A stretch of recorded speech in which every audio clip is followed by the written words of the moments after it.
Antes de começar esta história emocionante, gostaria de convidar você a se inscrever no canal para não perder nenhuma de nossas narrativas que tocam o coração. Agora, vamos conhecer uma história que precisa ser contada. O sol se punha lentamente sobre o bairro do Bom Retiro em São Paulo, lançando sombras alongadas através das janelas do pequeno quartinho nos fundos da casa da Rua das Acácias. Dona Teresa Oliveira, 68 anos, observava pela fresta da janela o mundo que seguia seu curso do lado de fora. Seus dedos enrugados acariciavam o velho álbum de fotografias em seu colo, enquanto lágrimas silenciosas escorriam por seu rosto marcado pelo tempo. O quartinho, não maior que 10 metros quadrados, tinha paredes descascadas de um amarelo desbotado, uma cama de solteiro, uma cadeira de vime e uma pequena cômoda compunham todo o mobiliário. No canto, uma pilha de livros gastos pelo uso constante servia como único portal para o mundo exterior. O aroma de mofo misturado com o cheiro doce de jasmim que entrava pela janela criava uma atmosfera de melancolia suspensa no ar. Lá fora, vozes animadas de crianças brincando ecoavam pelo quintal. Teresa fechou os olhos, deixando que o som a transportasse para memórias distantes. O rangido familiar da porta a trouxe de volta à realidade. Seu marido, Antônio Oliveira, entrou com um semblante fechado que ela conhecia tão bem. "A janta está pronta?" perguntou ele, sem olhar diretamente para ela. "Sim, Antônio. Deixei tudo preparado na cozinha antes de vir para cá." Ele assentiu brevemente e fechou a porta. O clique da fechadura sendo trancada pelo lado de fora soou como sempre, final e irrevogável. Teresa voltou seu olhar para o álbum de fotografias, abrindo-o na página onde uma jovem de olhos brilhantes e sorriso confiante olhava para a câmera. Mal se reconhecia naquela imagem de 50 anos atrás. O relógio na parede marcava 7 horas da noite. Ainda faltavam 12 horas até que a porta fosse destrancada novamente. Nascida em Ribeirão Preto, interior de São Paulo, Teresa Santos cresceu entre os cafezais e o céu aberto. Filha de João, trabalhador rural, e Conceição, costureira, Teresa era conhecida na pequena comunidade por sua voz melodiosa e espírito livre. Aos 17 anos, com cabelos negros que desciam como cascata até a cintura e olhos castanhos que refletiam determinação, ela sonhava em se tornar professora. "Você vai longe, menina", dizia sua mãe enquanto a observava estudar à luz de lampião. "Tem a força de um ipê em você." A comparação não era por acaso. O ipê amarelo que crescia no quintal da família era o lugar favorito de Teresa. Sob seus galhos, ela lia, sonhava e fazia planos para o futuro. Foi também sob aquele ipê que conheceu Antônio Oliveira, um jovem de 25 anos que chegara à cidade para trabalhar na usina de açúcar. Antônio era diferente dos rapazes locais. Vinha da capital, falava bem, vestia-se com esmero mesmo nos dias comuns.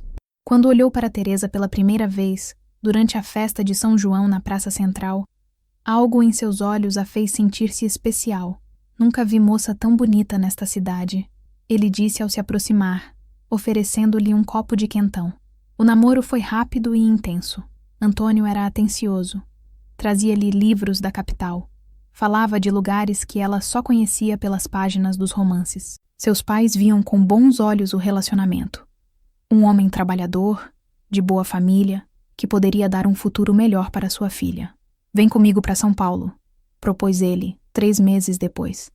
"Lá você pode estudar, realizar seus sonhos.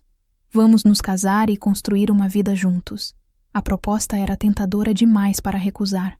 Contra os pedidos de cautela de sua mãe, "Conhece pouco esse moço, filha?", Teresa aceitou. O casamento foi simples, na igreja matriz da cidade, com poucos convidados. Na manhã seguinte, o jovem casal embarcou no ônibus para São Paulo, carregando 2 malas e muitos sonhos.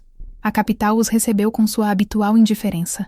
Instalaram-se em uma pequena casa no Bom Retiro, bairro de imigrantes e trabalhadores. Antônio trabalhava como contador em uma fábrica têxtil, enquanto Teresa se preparava para os exames da escola normal. Foi nas primeiras semanas em São Paulo que Teresa começou a notar as mudanças em Antônio. Pequenas a princípio, impaciência com seus comentários, irritação quando ela falava em estudar, ciúmes quando conversava com vizinhos. "Mulher minha não precisa trabalhar fora", declarou ele uma noite, quando ela mencionou um anúncio de emprego em uma loja de tecidos. "Sua obrigação é cuidar da casa e de mim." O primeiro ano de casamento passou como um borrão de adaptações e silêncios crescentes. A casa no Bom Retiro, que inicialmente parecia um ninho de amor, transformou-se gradualmente em uma prisão de regras não escritas. Teresa aprendeu a medir suas palavras, a controlar seus passos, a viver dentro dos limites impostos por Antônio. Para onde vai? Tornou-se a pergunta mais frequente em sua vida. Quem era no telefone? Por que demorou tanto na feira? As perguntas vinham carregadas de desconfiança, seguidas por longos sermões sobre os deveres de uma esposa. Os livros que ela trouxera de Ribeirão Preto foram gradualmente desaparecendo, alguns emprestados para colegas de trabalho de Antônio, outros simplesmente removidos da estante sem explicações. Em 1975, quando o regime militar estava no auge, Teresa engravidou. A notícia trouxe uma breve trégua na tensão doméstica. Antônio mostrou-se entusiasmado com a perspectiva de ser pai, especialmente quando o médico confirmou que seria um menino. Vai se chamar Antônio Júnior, declarou ele, sem consultar Teresa. Será um homem de respeito, como o pai. Durante a gravidez, Teresa encontrou um pouco de liberdade. Antônio permitia que ela frequentasse o posto de saúde para o pré-natal e até a incentivava a conversar com outras gestantes do bairro.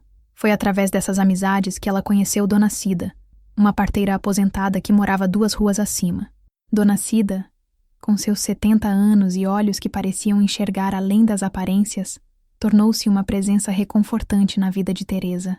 Durante as tardes em que Antônio estava no trabalho, elas tomavam café na varanda da idosa, conversando sobre a vida. Menina, casamento não é prisão, dizia Dona Cida, observando os olhares furtivos de Teresa para o relógio, sempre atenta para não se atrasar. Homem que prende mulher não é marido, é carcereiro. Teresa sorria sem responder, mas as palavras ecoavam em sua mente.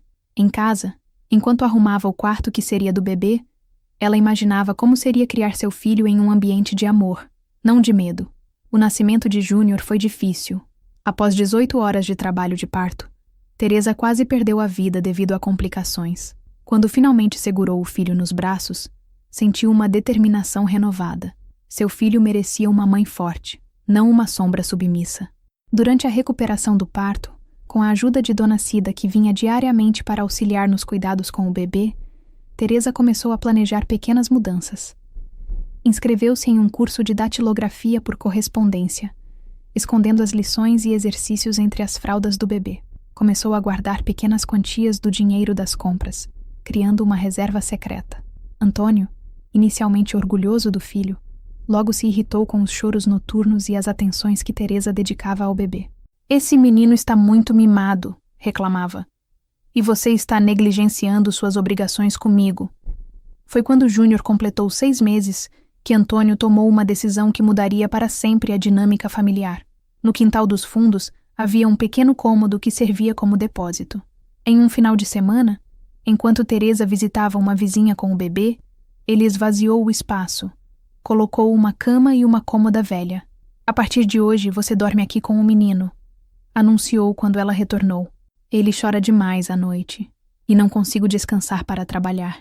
Quando ele crescer e aprender a se comportar, vocês voltam para o quarto. Teresa sentiu o sangue gelar nas veias. Mas, Antônio, é muito pequeno. Não tem banheiro. Tem uma janela para ventilação e a porta não é trancada. Você pode usar o banheiro da casa quando precisar, respondeu ele, com um tom que não admitia contestação. Naquela noite, deitada na cama estreita com Júnior adormecido ao seu lado, Teresa chorou silenciosamente. O quartinho dos fundos, que seria temporário, tornou-se seu mundo pelos próximos 40 anos. Os anos passaram com a lentidão cruel que apenas os prisioneiros conhecem. O pequeno Júnior cresceu no espaço confinado do quartinho, que Teresa tentava transformar em um lugar acolhedor. Nas paredes, ela colava ilustrações de revistas, criando paisagens imaginárias. À noite, contava histórias sobre lugares distantes, alimentando a imaginação do filho com a liberdade que ela mesma não possuía. Antônio estabeleceu regras rígidas. Teresa podia circular pela casa durante o dia para cuidar dos afazeres domésticos, mas à noite, após o jantar, ela e o menino deveriam recolher-se ao quartinho. A porta, que inicialmente ficava apenas fechada, Passou a ser trancada pelo lado de fora quando Júnior completou 4 anos e começou a perambular pela casa durante a madrugada. É para a segurança dele, justificou Antônio. Crianças podem se machucar no escuro. Mas Teresa sabia que a verdadeira razão era o controle. O controle que se estendia a todos os aspectos de sua vida, as roupas que usava, as pessoas com quem falava, até mesmo os programas de televisão que podia assistir nas raras ocasiões em que tinha permissão para usar a sala. Dona Cida, a única pessoa que parecia compreender a situação, tornou-se uma aliada silenciosa. Quando Antônio estava no trabalho, ela visitava Teresa, trazendo livros escondidos em sacolas de compras e notícias do mundo exterior. O homem pisou na lua, Teresa, contou ela certa tarde de 1969, os olhos brilhando de excitação. Imagine só, um ser humano caminhando em outro mundo. Para Teresa, a ideia de caminhar livremente em sua própria rua já parecia tão distante quanto a lua. Quando Júnior completou 7 anos e começou a frequentar a escola, Teresa viu uma pequena fresta de esperança. O menino, inteligente e observador, começou a questionar o arranjo familiar. Por que dormimos no quartinho, mãe? Por que papai tranca a porta? Teresa escolhia as palavras com cuidado. Seu pai tem sono leve, filho, e ele precisa descansar para trabalhar. Mas as explicações tornavam-se cada vez mais difíceis à medida que Júnior crescia e percebia que outras famílias viviam de maneira diferente. Aos 10 anos, ele começou a se rebelar contra as regras do pai, recusando-se a entrar no quartinho, exigindo dormir em um quarto próprio. Antônio, cuja rigidez apenas aumentara com os anos, respondia com punições, proibições de brincar na rua, de assistir televisão, de visitar amigos. O conflito entre pai e filho crescia, com Teresa no meio, tentando proteger o menino sem desafiar abertamente o marido. Foi em 1985, quando Júnior completou 15 anos, que o ponto de ruptura chegou. O Brasil vivia os primeiros anos da redemocratização e o espírito de liberdade que tomava as ruas parecia ter encontrado eco no adolescente. Não vou mais dormir naquele quartinho, declarou ele durante o jantar. E minha mãe também não deveria. Isso não é normal, pai. Isso é cruel. O silêncio que seguiu foi ensurdecedor. Antônio pousou o garfo lentamente, os olhos fixos no filho. Enquanto viver sob meu teto, seguirá minhas regras. Respondeu com voz controlada. Sua mãe entende isso. Você também deveria entender. Então não viverei mais sob seu teto, retrucou Júnior, levantando-se. Vou embora e levo minha mãe comigo. Teresa sentiu o coração acelerar. Parte dela queria agarrar esta chance, fazer as malas e partir com o filho. Outra parte, moldada por décadas de submissão, tremia de medo. Júnior, por favor, começou ela, mas o filho já estava de pé. Vamos, mãe. Podemos ir para a casa da Dona Cida até encontrarmos um lugar. Antônio também se levantou, a face contorcida de raiva. Sua mãe não vai a lugar nenhum. E você? Se sair por aquela porta, não precisa voltar. O que se seguiu ficou gravado na memória de Teresa como uma sequência de flashes dolorosos. Júnior correndo para o quarto, jogando roupas em uma mochila, Antônio gritando ameaças, ela própria paralisada entre os dois, incapaz de escolher um lado sem perder o outro. Na porta da rua, Júnior segurou suas mãos. Vem comigo, mãe, por favor. Teresa olhou nos olhos do filho, depois para a figura ameaçadora de Antônio no corredor. 40 anos de medo não se desfazem em um instante. Suas pernas pareciam feitas de chumbo, incapazes de dar o passo que seu coração desejava. Filho, Sua voz falhou. Eu não posso. Não agora. A decepção no olhar de Júnior foi como uma facada. Ele soltou suas mãos lentamente, como quem desiste de segurar algo precioso que insiste em escapar. Eu volto para te buscar, mãe. Prometo. E com essas palavras, ele saiu para a noite de São Paulo, carregando apenas uma mochila e a determinação de quem finalmente rompe correntes invisíveis. Antônio fechou a porta com um estrondo que pareceu selar o destino de Teresa. Naquela noite, pela primeira vez, ela foi trancada sozinha no quartinho dos fundos. A ausência do filho era um vazio físico que doía como uma ferida aberta. Os dias que se seguiram foram os mais sombrios na vida de Teresa. Antônio, furioso com a partida do filho, impôs restrições ainda mais severas. O telefone da casa foi trancado com cadeado. As visitas de Dona Cida foram proibidas. As saídas de Teresa limitaram-se às compras essenciais, sempre com tempo cronometrado. Ele vai voltar rastejando quando o dinheiro acabar, dizia Antônio durante os jantares silenciosos. E quando isso acontecer, a porta estará fechada para ele. Mas Júnior não voltou rastejando. 2 semanas após sua partida, Dona Cida conseguiu entregar a Teresa, escondido em uma sacola de pão, um bilhete do filho. Ele estava bem, hospedado na casa de um amigo da escola. Tinha conseguido um emprego como office boy e estava estudando à noite. No final do bilhete, a promessa: "Não desisti de você, mãe. Estou juntando dinheiro. Um dia viremos juntos ver o mar como sempre sonhamos." Teresa guardou o bilhete dentro da capa de seu travesseiro, relendo-o todas as noites antes de dormir. Era um talismã contra o desespero, uma prova de que existia vida além daquelas paredes. Em 1986, o Brasil vivia a efervescência do Plano Cruzado. A inflação, temporariamente controlada, permitia às pessoas sonharem com pequenas conquistas. Para Teresa, confinada em seu microcosmo de opressão, as mudanças econômicas significavam pouco. Mas para Júnior, representavam oportunidade. Em uma tarde de outubro, enquanto Teresa estendia roupas no varal dos fundos, ouviu um assobio familiar vindo do muro vizinho. Seu coração disparou ao reconhecer o filho, agora com 16 anos, mais alto e com um novo ar de maturidade no rosto. "Mãe", sussurrou ele, "consegui alugar um quarto em Santana. É pequeno, mas tem espaço para nós 2. Vem comigo no domingo. Papai sempre vai à casa do tio Roberto assistir ao jogo. Estarei esperando na esquina às 3 da tarde. Teresa sentiu uma onda de pânico e esperança. "Filho, ele vai me procurar, vai nos encontrar. Já pensei nisso. Vamos para Santos depois. Tenho um amigo cujos pais têm uma pousada lá. Eles precisam de alguém para ajudar na cozinha. Você sempre cozinhou tão bem?" A proposta pairou no ar como uma bolha de sabão. Brilhante, tentadora, mas aparentemente frágil demais para ser real. Teresa prometeu pensar, sem se comprometer. Naquela noite, trancada no quartinho, ela enfrentou o dilema que adiara por décadas. De um lado, o medo paralisante do desconhecido e das represálias de Antônio. Do outro, a possibilidade de liberdade, de reconstruir sua vida aos 48 anos, de finalmente conhecer o mar. Sobre a cômoda, o velho álbum de fotografias mostrava a jovem que ela fora um dia, confiante, cheia de sonhos, dona do próprio destino. Ao lado, um pequeno espelho refletia a mulher que se tornara. Cabelos grisalhos, olhos opacos, expressão resignada. "Quem sou eu agora?" perguntou a imagem no espelho. Ainda existe algo de Teresa Santos em Teresa Oliveira. O domingo chegou com a lentidão agonizante da expectativa. Como previsto, Antônio saiu após o almoço para assistir ao jogo na casa do irmão. Antes de sair, trancou Teresa no quartinho, como fazia sempre que se ausentava. "Volto depois do jogo", anunciou, girando a chave na fechadura. Assim que o som do carro desapareceu na rua, Teresa entrou em ação. Há anos ela mantinha, escondida em uma fenda na parede atrás da cômoda, uma cópia da chave que Dona Cida conseguira fazer para ela.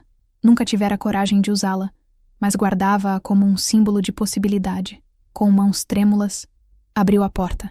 A casa vazia parecia estranhamente ameaçadora em seu silêncio.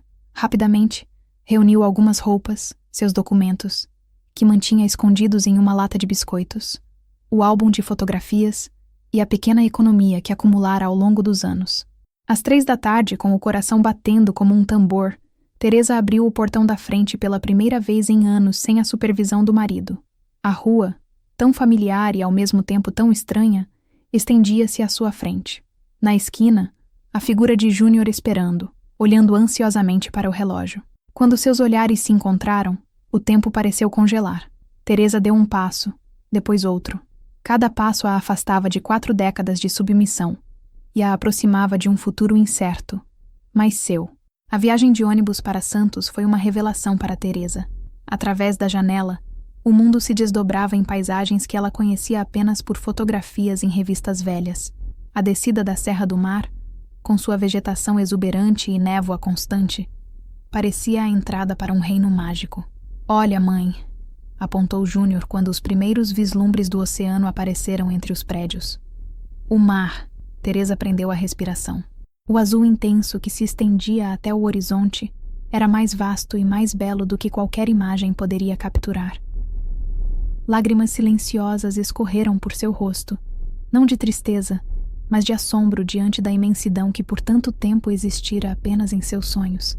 A pousada dos amigos de Júnior ficava em um bairro simples, mas acolhedor, a poucas quadras da praia. Era um sobrado antigo, pintado de azul claro, com janelas brancas e um pequeno jardim na frente. Dona Lourdes e seu Manuel, um casal de meia-idade de origem portuguesa, receberam Teresa com a hospitalidade calorosa típica dos imigrantes. Qualquer amigo do Júnior é bem-vindo aqui, disse Dona Lourdes, abraçando Teresa como se fossem velhas conhecidas. E ele nos contou que você cozinha maravilhosamente bem. Nossa cozinheira saiu mês passado e estamos precisando de alguém com urgência. O quarto designado para Teresa era pequeno, mas limpo e arejado, com uma janela que dava para o jardim dos fundos. Tinha uma cama confortável, um armário de madeira e, luxo dos luxos, um banheiro privativo. Comparado ao quartinho dos fundos onde vivera por décadas, parecia um palácio. Gostou, mãe? Perguntou Júnior, ansioso por sua aprovação. É perfeito, respondeu ela, tocando com reverência o lençol limpo e fresco sobre a cama. Mas... e se seu pai nos encontrar? A preocupação era legítima. Antônio não era homem de desistir facilmente do que considerava sua propriedade. Júnior havia pensado nisso. Registrei você com seu nome de solteira, Teresa Santos. E estamos longe de São Paulo. Ele não tem como saber que viemos para Santos.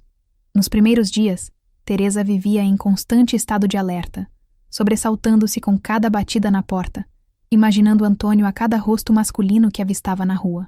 Mas gradualmente, à medida que se estabelecia na rotina da pousada, o medo começou a ceder espaço para algo que ela mal reconhecia: contentamento. A cozinha da pousada tornou-se seu domínio.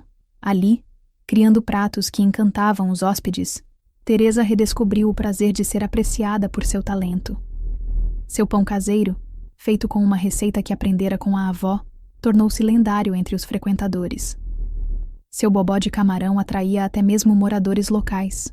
Você tem mãos abençoadas, dizia Dona Lourdes, observando-a trabalhar. Coloca amor em cada prato. Nas horas vagas, Teresa explorava a cidade com a curiosidade de uma criança. A primeira vez que pisou na areia da praia, descalça, sentindo os grãos entre os dedos dos pés, foi uma experiência quase religiosa.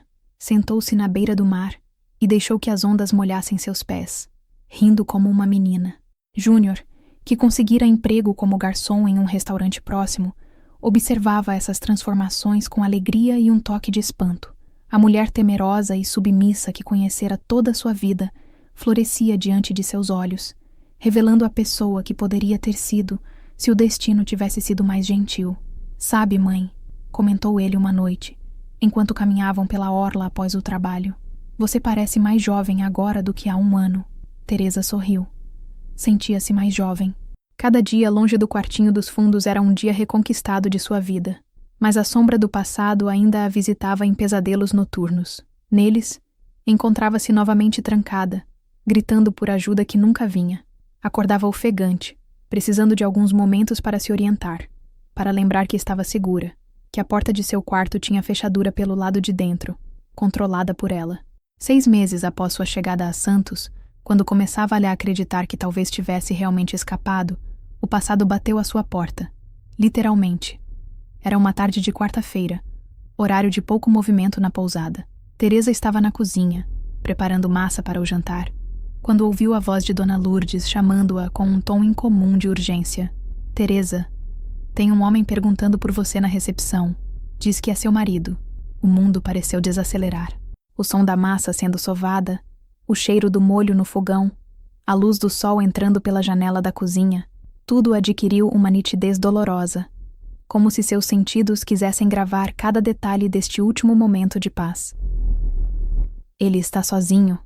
Perguntou, surpresa com a calma em sua própria voz. Sim, e parece bastante alterado. Manuel está tentando acalmá-lo. Teresa limpou as mãos no avental, respirou fundo e fez algo que surpreendeu até a si mesma. Caminhou deliberadamente até a gaveta de utensílios, pegou o telefone móvel que Júnior insistira para que ela tivesse e discou o número do filho. Júnior, seu pai está aqui. Não, estou bem. Fique no trabalho. Vou lidar com isso. Desligando o telefone, virou-se para Dona Lourdes. Diga a ele que estarei lá em 1 minuto. No pequeno banheiro anexo à cozinha, Teresa olhou-se no espelho. Não era mais a mulher aterrorizada do quartinho dos fundos. Seus cabelos, agora cortados em um estilo moderno que a rejuvenescia, emolduravam um rosto que havia recuperado alguma vivacidade. Nos olhos, uma determinação que não existia há meses atrás. Você é Teresa Santos, disse para seu reflexo. Você é livre. Na recepção, Antônio parecia menor do que em suas memórias. Mais velho, mais frágil, com o rosto marcado por uma amargura que ela reconhecia bem. Quando a viu, seus olhos se estreitaram. Então é aqui que você se escondeu, disse ele, a voz carregada de ressentimento. Abandonou seu lar, seus deveres, para viver neste lugar. Teresa sentiu o familiar aperto no peito, o reflexo condicionado de submissão, tentando reassumir o controle. Mas algo mais forte o combatia agora. A memória do mar, do pão que fazia com suas próprias mãos, das noites de sono tranquilo em um quarto que era verdadeiramente seu. Não abandonei meu lar, Antônio, respondeu calmamente. Encontrei um. O confronto na recepção da pousada poderia ter sido o epílogo trágico da história de Teresa. Em vez disso, tornou-se o catalisador de sua verdadeira libertação. Antônio, acostumado à submissão imediata, não estava preparado para a mulher que encontrou. Suas ameaças e exigências, que por décadas haviam funcionado como grilhões invisíveis, agora pareciam palavras vazias diante da tranquila determinação de Teresa. Você vai voltar comigo agora, ordenou ele, avançando um passo. Seu Manuel, que observava a cena com preocupação, interpôs-se sutilmente. Senhor, sugiro que conversem civilizadamente, ou terei que pedir que se retire. A presença de testemunhas, Dona Lourdes, seu Manuel e 2 hóspedes que observavam discretamente da sala de estar, neutralizava o poder que Antônio sempre exercera nas sombras da privacidade. Pela primeira vez, sua autoridade era publicamente questionada. Isso é um assunto de família, insistiu ele, o rosto vermelho de frustração. Minha mulher precisa voltar para casa. Teresa deu um passo à frente, mantendo a voz calma, mas firme. Não sou mais sua mulher, Antônio. Não no sentido que você pensa. Legalmente sim, ainda estamos casados. Mas aquela mulher que você trancava no quartinho dos fundos não existe mais. As palavras pairaram no ar como uma declaração de independência. Antônio pareceu momentaneamente desorientado, como se não reconhecesse a linguagem que ela falava. Você não pode simplesmente decidir isso, balbuciou ele. Temos uma vida juntos, uma casa, tínhamos uma prisão, corrigiu Teresa. Você era o carcereiro, eu era a prisioneira. Isso não é vida, Antônio. Isso não é casamento. Nesse momento, Júnior chegou ofegante, tendo deixado o trabalho assim que recebeu a ligação da mãe. Ao ver o pai, seu corpo inteiro se tensionou, pronto para defender Teresa se necessário. Mas o que encontrou não foi a confrontação violenta que temia. Em vez disso, viu um homem diminuído, confuso diante de uma realidade que não conseguia processar.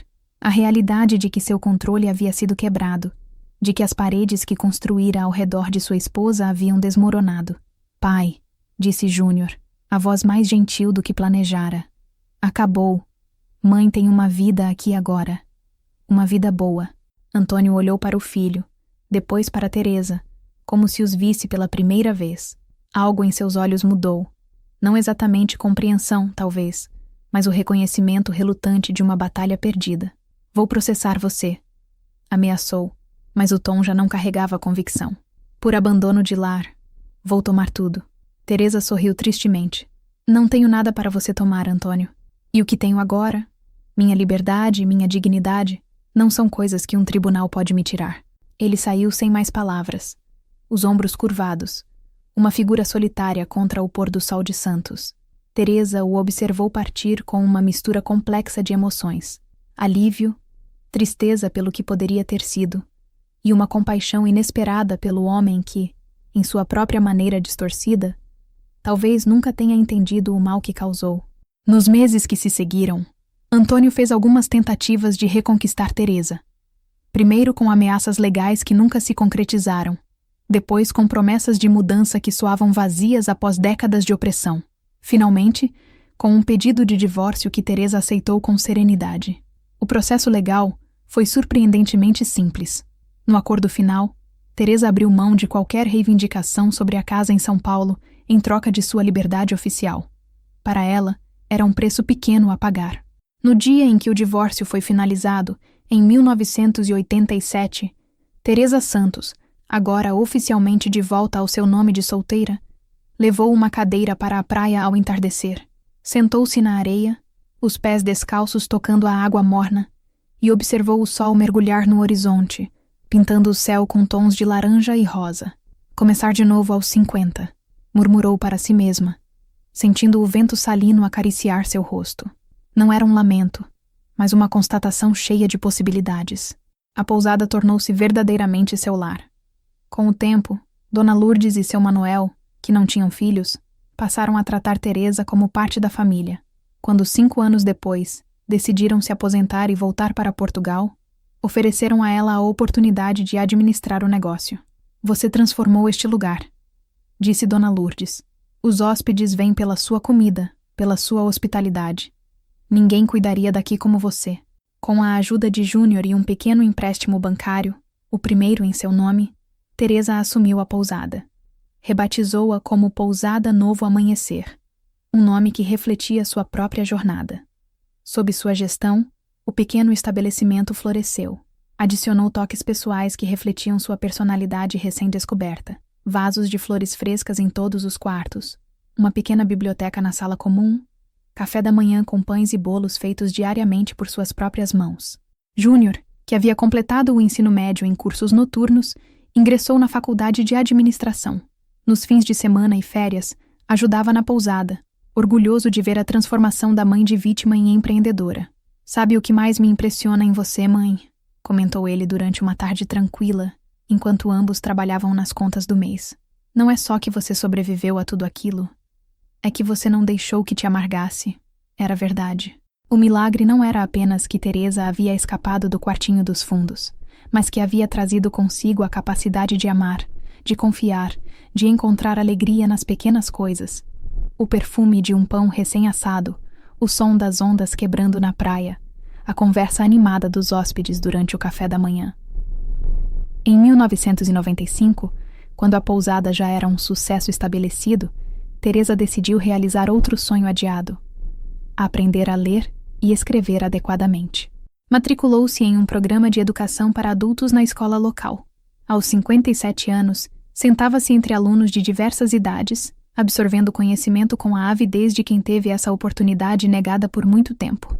Nunca é tarde para aprender, dizia ela aos colegas mais velhos que se sentiam intimidados. Cada palavra que leio é uma pequena vitória. Sua formatura, 2 anos depois, foi celebrada com uma festa na pousada. Júnior, agora formado e trabalhando em uma empresa de turismo em Santos, olhava para a mãe com orgulho indisfarçável, enquanto ela recebia seu certificado, vestida em um traje azul turquesa que combinava com o mar visível pela janela. Os anos seguintes trouxeram mais mudanças. A pousada expandiu, adquirindo o imóvel vizinho. Júnior casou-se com Marina, uma professora de história que conheceu durante uma excursão escolar, hospedada na pousada. Em 2000, Teresa tornou-se avó de Luísa, uma menina de olhos curiosos, que cresceria ouvindo histórias sobre a avó corajosa que reconstruiu sua vida. Em seu aniversário de 70 anos, em 2008, Teresa recebeu uma surpresa que a deixou sem palavras. Júnior e Marina haviam organizado uma exposição fotográfica na sala de eventos da pousada, documentando sua jornada. Intitulada Renascimento, a mostra contava sua história através de imagens, desde as poucas fotografias antigas que sobreviveram aos anos no quartinho, até registros coloridos de sua nova vida em Santos. A última fotografia mostrava Teresa na praia, de costas para a câmera, olhando para o horizonte infinito do oceano. Ao lado, uma citação que ela havia escrito em seu diário, iniciado como exercício de alfabetização e mantido como prática diária. A liberdade não é apenas a ausência de correntes, é a coragem de olhar para o horizonte e dar o primeiro passo em direção a ele, mesmo quando seus pés ainda sentem o peso dos grilhões que um dia carregaram. Naquela noite, cercada por amigos, família e hóspedes que se tornaram parte de sua vida expandida, Teresa Santos sentiu uma plenitude que jamais imaginou possível nos longos anos de confinamento. O quartinho dos fundos, que por tanto tempo definira sua existência, agora era apenas um capítulo em uma história muito maior, a história de uma mulher que, mesmo quando todas as portas pareciam trancadas, encontrou a chave dentro de si mesma.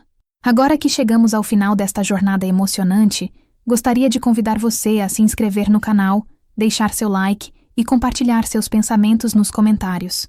Histórias como a de Teresa nos lembram da força que existe dentro de cada um de nós e merecem ser ouvidas. Até a próxima narrativa.